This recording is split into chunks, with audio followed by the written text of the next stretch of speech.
Hello বন্ধুরা, আশা করি সবাই ভালো আছো। আজকে রোদ ঝলমলে সকাল ছিল বলে বেরিয়ে পড়লাম ছোটোখাটো কেনাকাটা করতে, কারণ আজকে দু মেয়েরই ছুটি ছিল।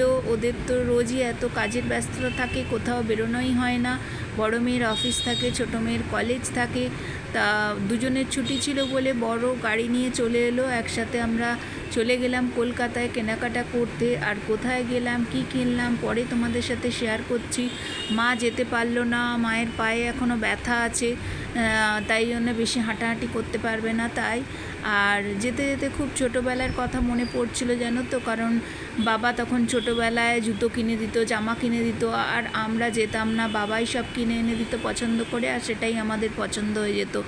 বাবা পায়ে হাত দিয়ে মেপে, নিজের হাতে মেপে নিয়ে যেত, আর ঠিক সাইজ করে জুতো নিয়ে চলে আসতো, সেটাই আমাদের পায়ে হয়ে যেত। আর জামা কেনার সময় হয়তো আমাদের বয়সটা বলতো, বা নিজেই কল্পনা করতো যে এরকম দেখতে এই জামাটা পরলে সুন্দর লাগবে, সেই রকম পছন্দ করে নিয়ে আসতো, আর আমাদেরও প্রচণ্ড পছন্দ হয়ে যেত।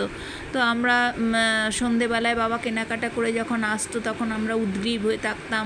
কখনো আমাদের একটা খোপ খোপ মতো জানলা ছিল, সেই জানলায় উঠে দাঁড়িয়ে থাকতাম যে বাবা আসছে। বাবা তো ট্রেনে করে যেত, দিয়ে কলকাতার দিকে আসতো জামা কাপড় কিনতে। তো আমরা ওই খোপের ওপর পা দিয়ে উঠে দাঁড়িয়ে থাকতাম, বাবা আসছে বলে চিৎকার করতাম, আর কি আনন্দ করতাম।